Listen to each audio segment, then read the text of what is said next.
Nessa noite eu queria compartilhar com os irmãos um texto que está em Efésios, capítulo 4. Paloma leu o 5, eu vou ler o 4.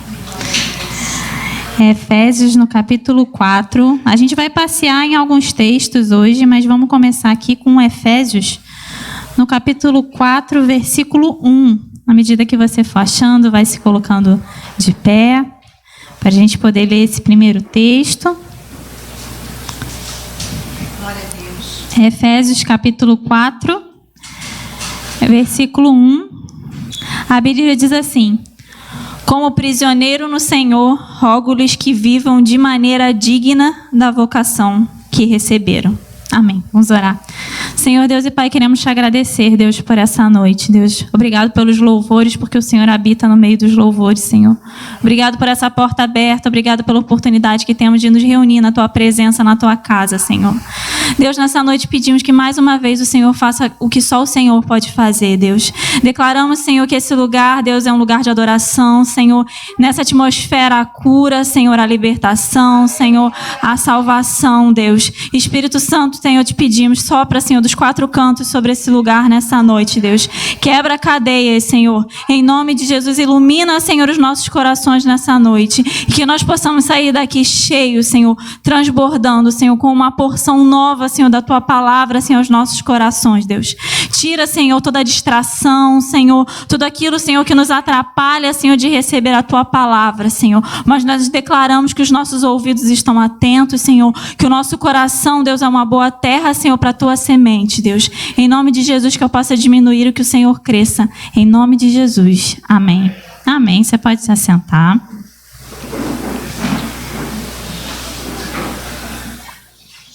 Quando eu recebi o convite para pregar, uma frase veio ao meu coração. Que se você gosta de anotar, se quiser dar título, uma frase veio ao meu coração que foi: e agora? Como viveremos? E agora, como viveremos? E eu fiquei com essa pergunta no meu coração durante essas semanas. E eu fui para a palavra para procurar. Porque eu acho que é uma pergunta muito pertinente para a nossa vida como cristão, especialmente no início do ano, né? A gente está aqui no dia 50 de janeiro, né? Porque janeiro está, né? Os boletos aumentam, mas janeiro não acaba, né? E a gente ainda tem um ano todo pela frente. E a gente tem que se perguntar como a gente vai viver esse ano. E eu fui para a palavra aí, procurando, lendo, eu cheguei a esse versículo, quando o apóstolo Paulo fala que a gente deve viver de forma digna da vocação que nós recebemos.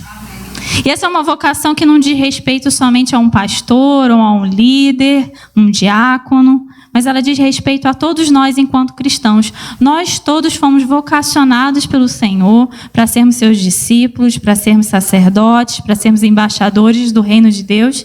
E Ele nos convida a viver uma vida de acordo com a vocação que nós fomos chamados. E como eu falei, a gente vai passear um pouco nas Escrituras, mas é interessante que, principalmente nas cartas, né, tanto do apóstolo Paulo como outras cartas que a gente vê no Novo Testamento, geralmente elas são respostas a demandas que surgiam nas igrejas, porque a gente pensa que só a igreja brasileira do século XXI que tem problema. Não, irmãos, desde a antiguidade havia questões, haviam demandas, e Paulo e os demais apóstolos, os demais escritores, eles escreviam como respostas a essas demandas. E como a gente vai ver depois mais para frente, e até esse texto de Efésios capítulo 4 começa daí, o apóstolo Paulo, principalmente, ele estrutura as suas cartas em duas partes. Ele trabalha com conceitos, por exemplo, de salvação, explicar o plano da redenção, explicar a justificação, explicar a antiga e nova aliança, mas o apóstolo Paulo também ele respondia a questões pontuais para aquela igreja. Tanto que você vai pegar algumas cartas, o apóstolo Paulo fala sobre que Sinti que Evode abrigaram, façam as pazes. Olha, vai ter o fulano que vai aí na igreja de vocês, recebam ele. A carta, por exemplo, a Filemon é uma carta extremamente pessoal. Então o apóstolo Paulo tanto trabalha conceitos, quanto trabalha questões do dia a dia, de como as pessoas deveriam administrar a sua vida e as suas relações. E é um pouco sobre isso que eu queria falar. E agora, como viveremos? E a primeira coisa que a gente tem que pensar para o nosso ano é que a gente tem que viver servindo a Cristo. Vamos lá para Lucas capítulo 6, versículo 46. Lucas 6, 46. Jesus diz: por que vocês me chamam Senhor, Senhor, e não fazem o que eu digo? Esse é um texto muito confrontador de Jesus, onde ele fala: vocês me chamam de Senhor, mas vocês não fazem o que eu mando. E às vezes a gente pensa assim: mas eu sou crente, eu sirvo Jesus, esse texto não é para mim. Eu venho todo domingo para a igreja, eu não mato, não roubo, não sonego imposto, não adultero, estou direitinho, eu sirvo a Jesus. Mas essa semana eu estava escutando uma palavra do pastor Timothy Keller, e ele lançou uma pergunta que mexeu com o meu coração. Que ele disse assim: você serve a Deus ou você pensa que Deus é que te serve? Você serve a Deus ou você pensa que Deus é que te serve? Você pode pensar: não sou eu. Vamos lá. Vou contar uma historinha fictícia aqui. Igão e Isabela agora estão bombando no Instagram. Se você não segue, siga, né? O Instagram deles, até porque eles trabalham realmente tem as suas demandas de profissão e trabalham também com o Instagram para divulgar o trabalho deles. Show de bola, eles estão crescendo, TikTok, Instagram, já tem até hater, tem uma coisa, né? Vamos lá. E às vezes eu posso olhar para essa situação e pensar assim: poxa, estão crescendo no Instagram, daqui a pouco vão começar a ganhar recebidos, vou ficar colada com eles, porque vai que, né? Igão já está participando de vários podcasts aí, daqui a pouco está colando com uma galera famosa, vou ficar perto porque alguma vantagem eu posso ter nessa amizade, né? Vamos lá, vamos aqui, vamos andar junto, porque algum proveito eu vou ter disso. Uma relação tóxica, né, gente? Que é amizade de interesse. É uma amizade em que eu quero estar perto só porque eu vou tirar alguma vantagem disso. A gente pensa: nossa, mas que terrível, né? Quem quer ter um amigo assim? O problema é que muitas das vezes a gente trata Deus dessa forma. A gente não quer estar perto de Deus por quem Ele é. A gente não quer estar na igreja para buscar a presença do Senhor, mas a gente quer estar na igreja porque a gente precisa de uma bênção. A gente se propõe, quando chega lá em novembro, a fazer o jejum, porque a gente precisa de uma resposta. Aí a gente jejua, a gente ora, o calo aperta, a gente vem para a igreja, lê a Bíblia, jejua até quando chega novembro, irmão, jejua até antes. Porque a gente quer muito uma resposta. E às vezes quando a resposta vem, Deus passa a não se tornar mais a nossa prioridade. O clamor que a gente tinha no nosso coração, a vontade de vir para a igreja, vai passando. Essa não é uma relação de amor, essa é uma relação de interesse. E a gente pode pensar: não, mas também não é para tanto assim. Às vezes a gente faz isso com pequenas coisas. Senhor, eu estou indo para a igreja só porque eu preciso que o Senhor me guarde e me proteja, porque eu moro no Rio de Janeiro, é muito perigoso, em nome de Jesus, amém. Uma relação de interesse. A gente lê a Bíblia só para bater a cota da semana, né? Porque, né? Sabe como é que é? Domingo eu vou pregar, tem que ler a Bíblia. Eu vou ministrar, tem que estudar. Essa é uma relação de interesse com Deus. A gente diz que serve a Deus, mas na verdade a gente está esperando que Deus nos sirva. A gente está esperando que Deus satisfaça as nossas necessidades. Mas como o pastor Pedro falou, esse é um ano de comprometimento com excelência. E comprometimento com excelência passa por ouvir, praticar, ter um relacionamento com Deus que não é só de interesse, não é só esperando a sua bênção, a sua proteção da semana, a porta aberta. É saber que não importa se a porta vai abrir, se não vai abrir, o que Deus vai fazer, se o louvor está do jeito que eu gosto, se não está, quem que está pregando. Não, eu quero a presença de Deus. A gente não pode achar que Deus é o nosso servo, não. Nessa relação, Ele é que é o Senhor. E a gente tem que viver uma vida comprometidos com excelência, servindo a Deus, buscando a Deus e querendo saber mais sobre Ele. Uma relação de amor verdadeiro. Como eu dei o exemplo aqui do Igão e da Isabela, se amanhã ou depois eles realmente ganharem muitos recebidos e quiserem compartilhar, amém, estarei pronta para receber. Mas essa não é a minha prioridade no meu relacionamento com eles. É porque eu os amo, eles são meus amigos, eu quero estar junto. Se as demais coisas forem acrescentadas, amém. Mas essa não é a base do nosso relacionamento. E a base do nosso relacionamento com Deus também não tem que ser essa, esperar receber alguma coisa em troca, esperar Deus me abençoar, esperar eu receber. Não, a nossa base do nosso relacionamento com Deus tem que ser amor, adoração, serviço. Vamos lá para Ezequiel, capítulo 33. Glória a Deus. Só falando também um pouco sobre essa questão, Ezequiel 33, vou ler o 31 e o 32.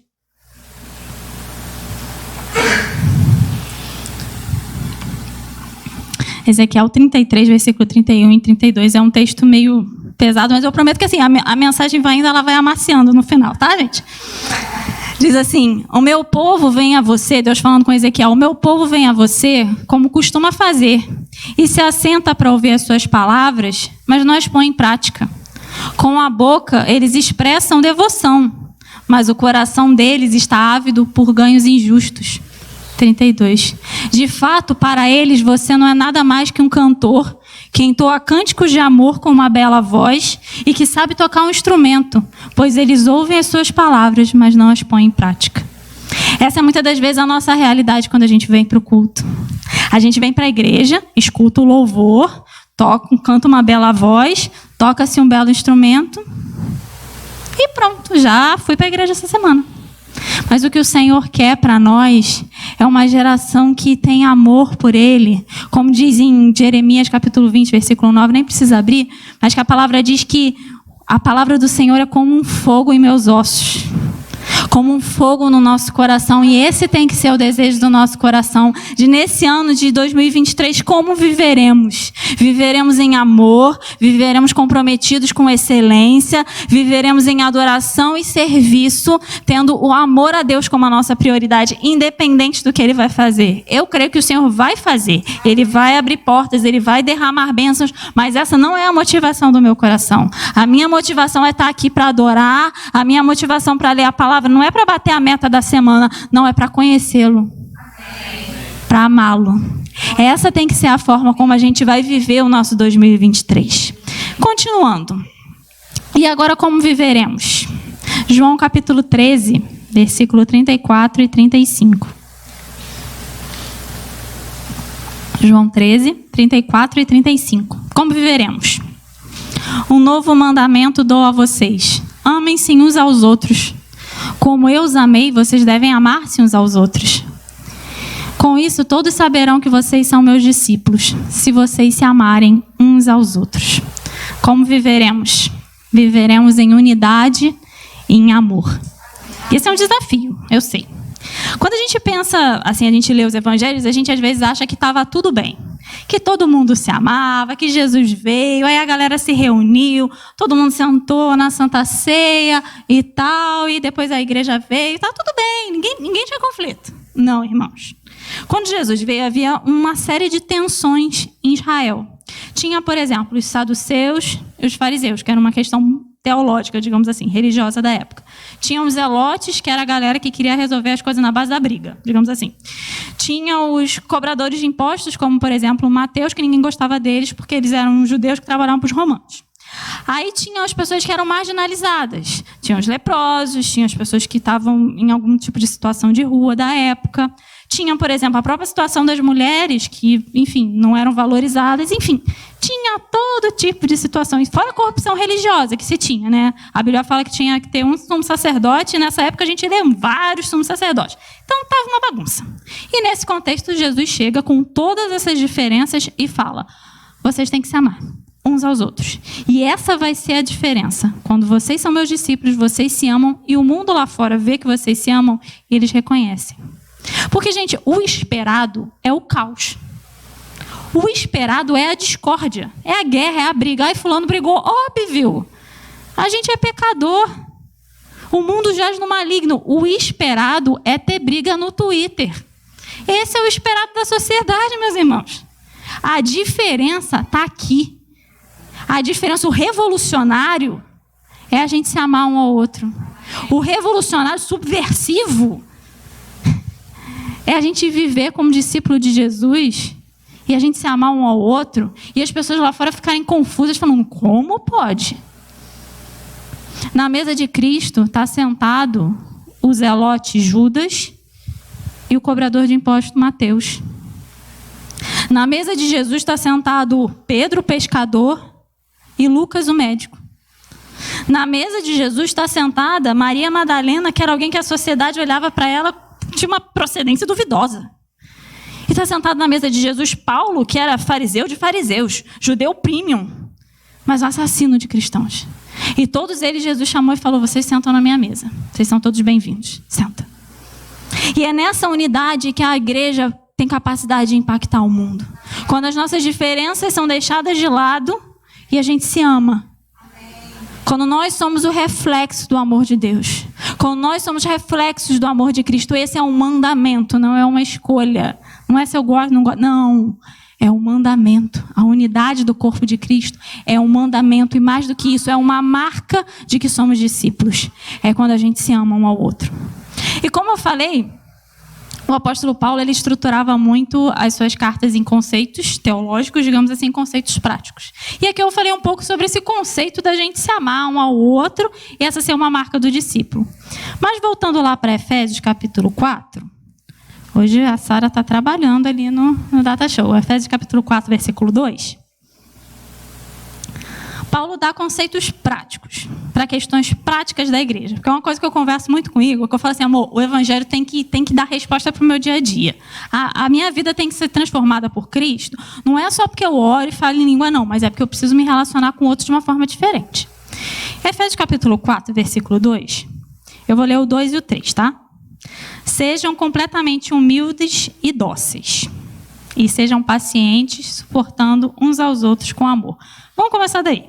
Sejam humildes e dóceis. Pode deixar aí. Dóceis. O crente tem que ser dócil. Amável, outras versões falam. Manso. Olha, eu sei que às vezes a gente não pensa no crente como alguém dócil. Mas o Senhor nos chamou para sermos dóceis, amáveis, mansos. E eu estava estudando um pouco sobre esse termo ser manso, né? Porque a gente às vezes associa ser manso com ser bonzinho, né? Ai, bonzinho. Não, então, vamos lá.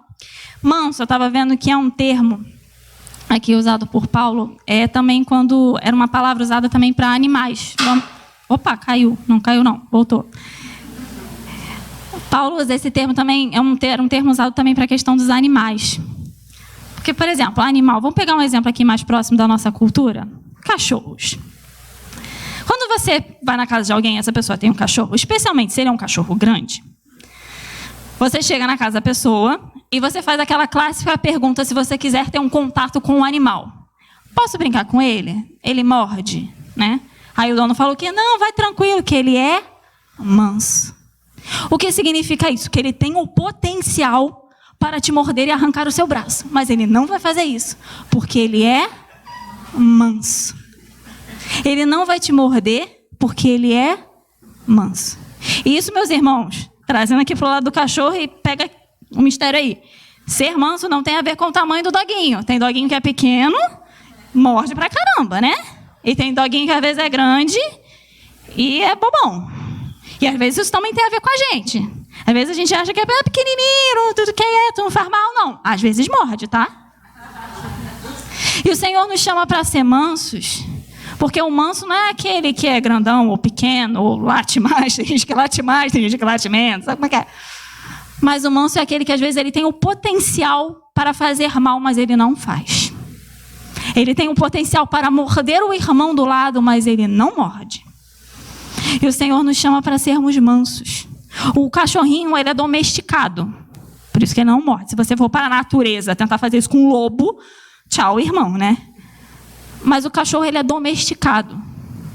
Nós somos controlados pelo Espírito e guiados por ele. E por isso, nós somos mansos. Essa tem que ser uma característica das nossas relações interpessoais como Igreja de Cristo. É sermos mansos. O irmão falou comigo de um jeito que eu não gostei, não vou morder o irmão. Eu vou ser manso. Eu sei que é engraçada essa figura do cachorro morder o irmão, mas é para ser meio engraçado, para talvez você lembrar quando o irmão falar com você e você ficar com vontade de morder ele, para você se lembrar que você é manso em Cristo Jesus. E que as nossas relações como igreja, como família de Deus, com os nossos familiares, elas são pautadas em humildade, mansidão, paciência, crente. Suportando uns aos outros. Suportando não é aturando, que a gente tira esse texto, suporto, não. É suportando, de dar suporte, de auxiliar, de ajudar em amor. Vamos para o versículo 3, que esse versículo é maravilhoso, gente. De novo, Paulo está escrevendo para uma igreja no contexto dos crentes. Vamos lá, versículo 3. Façam todo Algumas versões falam, faça todo o possível, se esforce diligentemente. Façam todo. Não é 50%, não é 20%, não é quando dá, não é quando eu estou afim, é façam todo, é muito. Façam todo o esforço. Aí que o negócio fica legal. Porque às vezes, como igreja, a gente pensa assim, me converti. Agora estou amando todo mundo me ama. Isso é o mundo do Teletubby, irmão. Façam todo o esforço. É porque vai exigir alguma coisa da gente.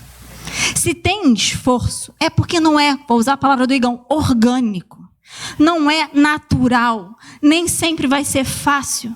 Vai exigir um esforço da nossa parte para viver a unidade.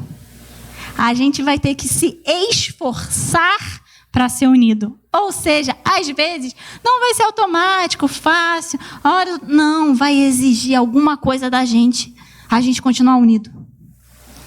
O que esse esforço vai ser para mim e para você, vai ser coisas diferentes.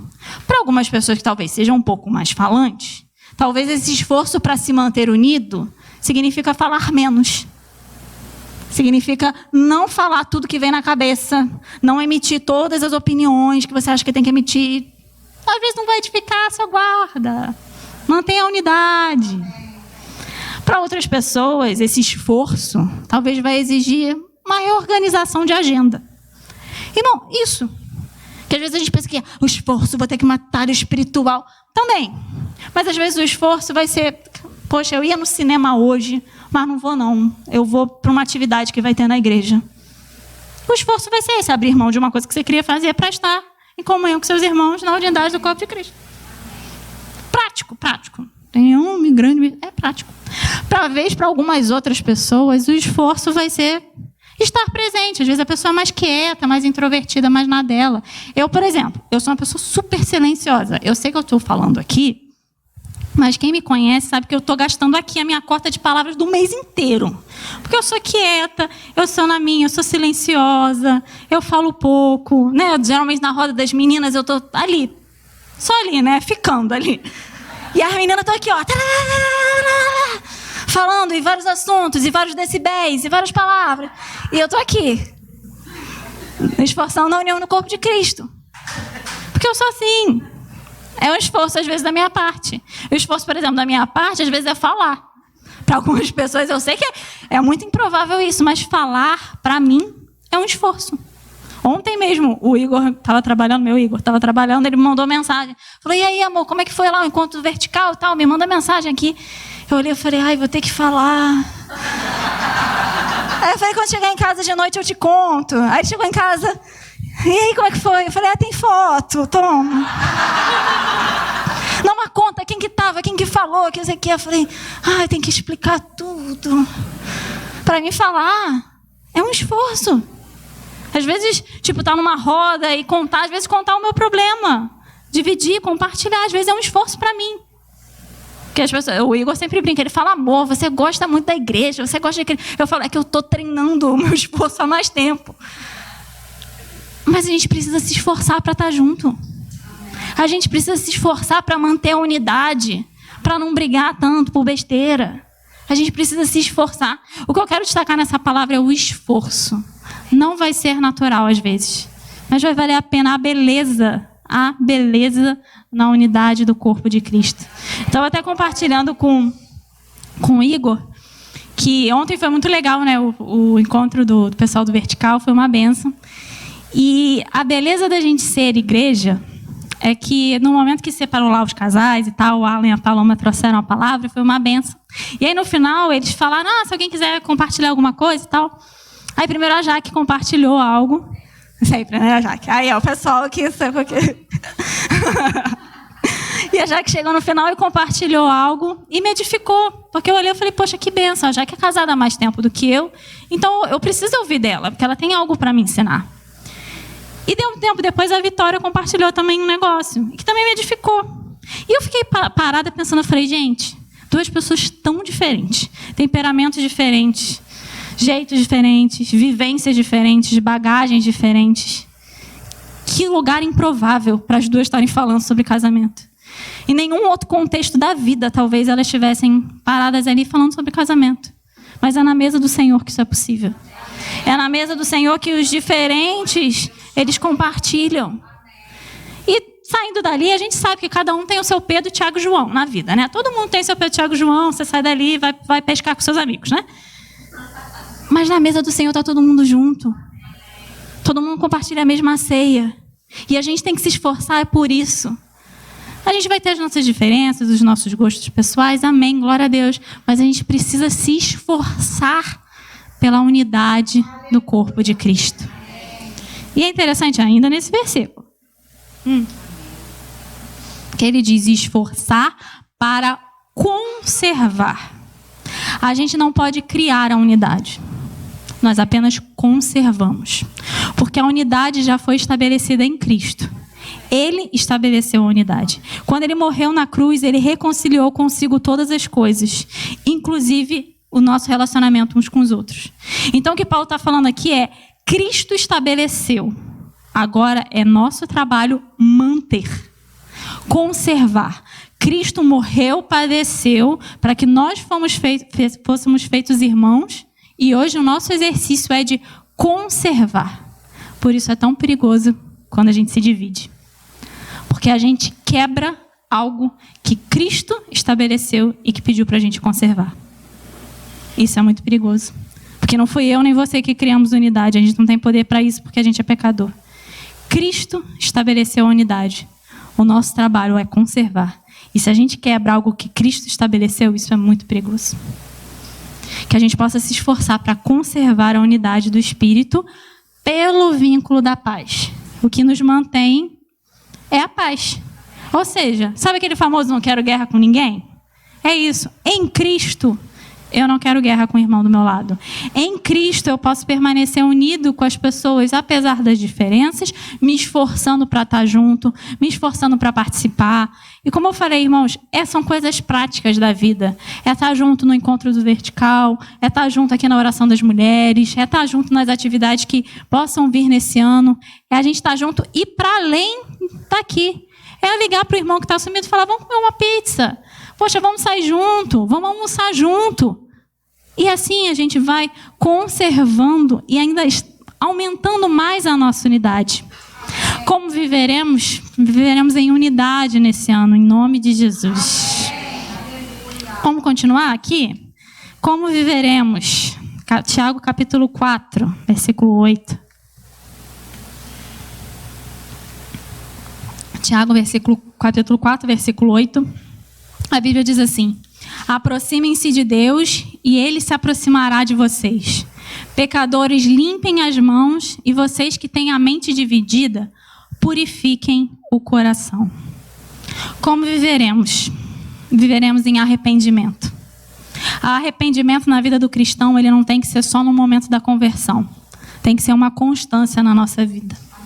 Tiago, quando ele escreve essa carta, ele escreve enquanto judeu, e a maioria das pessoas que leram inicialmente essa carta vinham de um contexto judaico. E Tiago usa essa figura, que na verdade é uma figura de um sacerdote.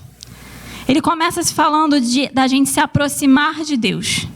No Antigo Testamento, o sumo sacerdote, ele se aproximava de Deus entrando no Santo dos Santos. Ele fazia esse primeiro movimento de entrar no Santo dos Santos para se aproximar de Deus e lá a presença de Deus vinha. Hoje o nosso trabalho é continuar nos aproximando de Deus, mas com a confiança de que agora não existe mais véu que nos separe. Nós podemos nos achegar a Deus através de Cristo.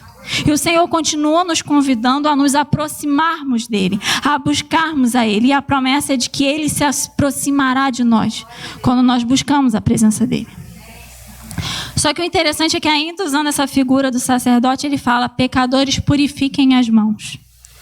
Quando os sacerdotes iam servir ao Senhor, eles tinham que limpar as mãos antes de oferecer sacrifício. Antes de entrar no Santo dos Santos, havia uma bacia onde eles limpavam as mãos.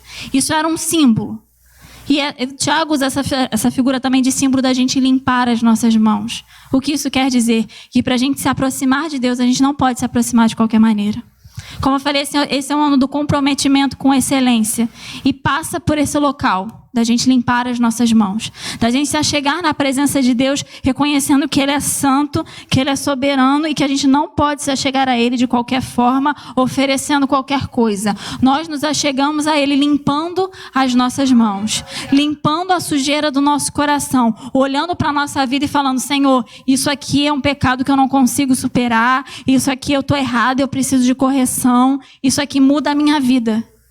Nós cristãos precisamos tratar seriamente com o pecado. Nós cristãos precisamos olhar para a nossa vida e falar: nisso aqui eu ainda não estou legal. Isso aqui ainda é um pecado no meu coração. Isso aqui ainda não está bem, Senhor. Eu preciso limpar as minhas mãos. Eu sei que através de Cristo eu posso me achegar a Ti. Obrigado, Senhor, porque o Senhor abriu um vivo caminho para poder chegar a Deus. Mas eu preciso limpar as minhas mãos a cada dia para servir ao Senhor. No Antigo Testamento havia uma punição se o sacerdote fizesse isso de qualquer forma. Nós, glória a Deus, não temos mais isso. Mas isso não anula que nós precisamos nos aproximar de Deus com as nossas mãos limpas. Amém. E o texto continua: e vocês que têm a mente dividida, purifiquem o coração. E eu fiquei pensando, o que tem a ver a mente dividida com purificar o coração? E na verdade a mente dividida fala de pessoas que são oscilantes. Um dia eu estou com Deus, outro dia eu não estou. Um dia eu estou na igreja, outro dia eu estou no mundo. Um dia eu quero Jesus, outro dia eu quero outra coisa. Entre estar servindo a dois senhores. Porque se a gente não está servindo totalmente Deus, a gente está com outro senhor no nosso coração. E é por isso que ele fala: quem tem a mente dividida, quem ainda não decidiu o que quer, está servindo a Deus, não está com Jesus, não está amando Jesus, mas está amando os prazeres do mundo. A gente tem que purificar o nosso coração. E é interessante que Tiago escreve isso para pessoas que já serviam a Deus. Porque senão ele não ia usar uma figura de sacerdote. Ele está usando essa figura porque ele está falando com pessoas que já servem a Deus, que já vão para a igreja. E ele fala: você que ainda está meio lá, meio cá, purifica o coração. Se você ainda tem alguma coisa que está te prendendo, tira da sua vida. O ano está só começando, gente. A gente está finalizando janeiro. Ainda tem muita coisa pela frente. Então, se tem algum relacionamento, se tem alguma atitude, se tem algum ambiente, se tem algum contato no telefone que você tem que tirar, purifica o coração. Não vamos viver o nosso 2023 com a mente dividida. Tô lá, tô cá, tô com Deus, não tô não. Que a gente venha se aproximar de Deus com as mãos limpas, com a nossa mente focada nas coisas do alto e com o nosso coração puro nele. Como viveremos o ano de 2023? Viveremos em arrependimento. Todos os dias: Senhor, eu quero ser melhor. Senhor, em nome de Jesus, o que está errado na minha vida, me mostra, me ajuda. E lembra que eu falei antes sobre a unidade? A unidade é fundamental. Justamente por isso. Porque às vezes tem coisas que eu não estou vendo, mas o meu irmão do lado, às vezes ele vê e fala: ó, não está legal isso não. Ó, vamos melhorar isso aqui. Ou se eu estou passando por alguma dificuldade, fala: olha, esse pecado eu não consigo vencer. Ora comigo, me ajuda. É isso, meus irmãos. Essa é a beleza do reino de Deus, porque as coisas são todas conectadas, nada é solto. Então, para a gente viver o nosso ano de 2023 melhor, buscando mais a Deus, vendo mais as coisas acontecerem. Porque às vezes a gente quer que muitas coisas aconteçam. Senhor, eu quero ser usado, eu quero ser quê? Mas será que a gente está purificando as nossas mãos? Porque o Senhor não vai usar sacerdotes com as mãos sujas.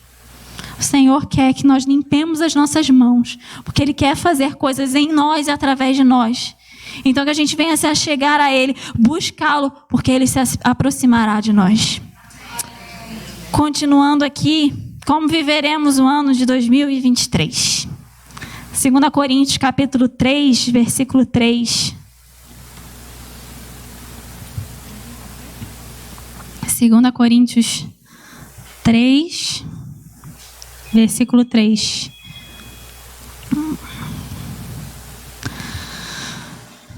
Vocês demonstram que são uma carta de Cristo, resultado do nosso ministério, escrita não com tinta, mas com o Espírito do Deus vivo, não em tábuas de pedra, mas em corações humanos.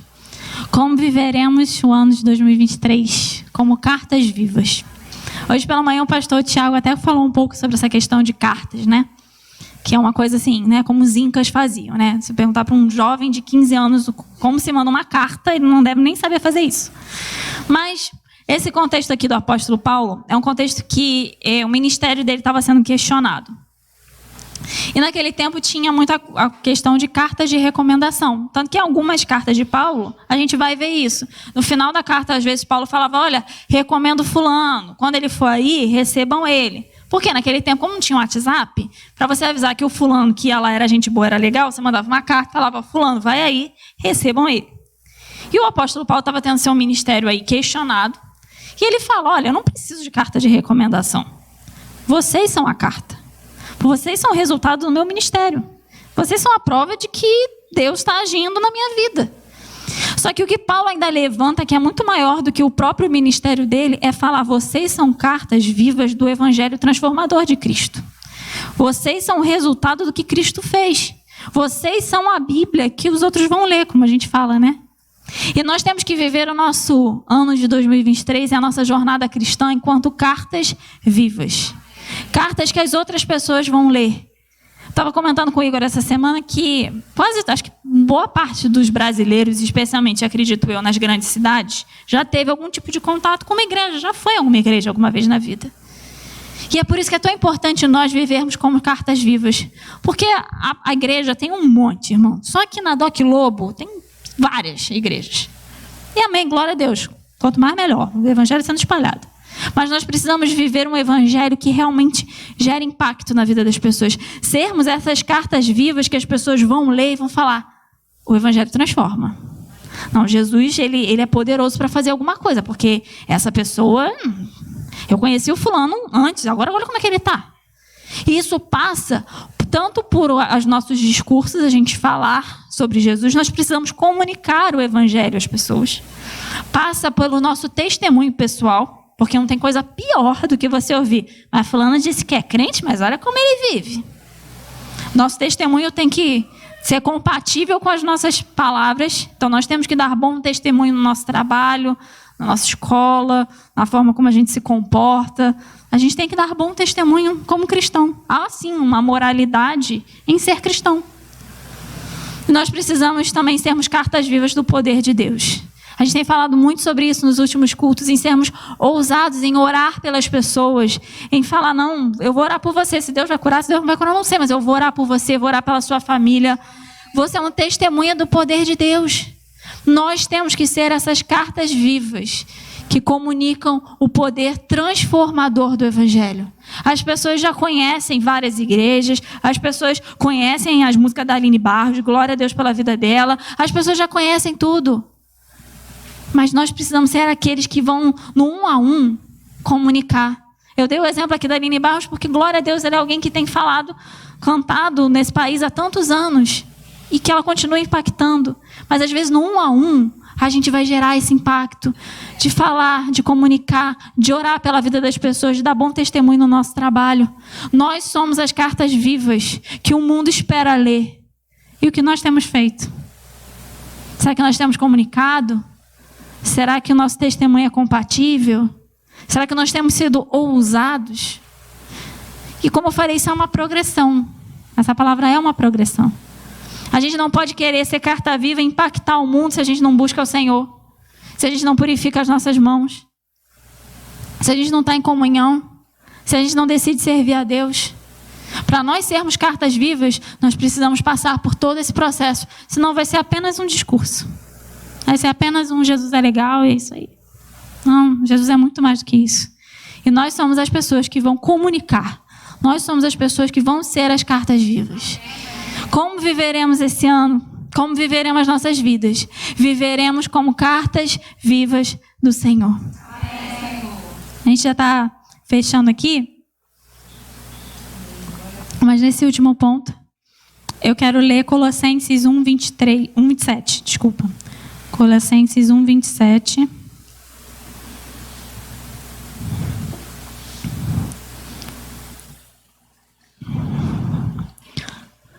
Diz assim: a ele quis Deus dar a conhecer entre os gentios a gloriosa riqueza desse mistério, que é Cristo em vós, a esperança da glória. Aleluia. Como viveremos? Viveremos com esperança. Amém. Viveremos com esperança porque Cristo está em nós. Essa é a nossa esperança. Essa é a esperança superior. A de que Cristo vive em nós. Provérbios 31, não precisa abrir. A Bíblia fala sobre aquela mulher que ela se reveste de força e dignidade, ela sorri diante do futuro. Nós podemos sorrir diante do nosso futuro, porque o Senhor nos prometeu que estaria conosco todos os dias até a consumação dos séculos. Essa é a nossa maior esperança. A nossa maior esperança não está no resultado aqui da terra. A nossa esperança está que Cristo está em nós. Então, como viveremos? Viveremos com essa confiança de que eu posso viver a minha segunda, a minha terça, a minha quarta, meu janeiro, fevereiro, sabendo que Cristo está comigo. E isso tem que ser muito valioso para a gente.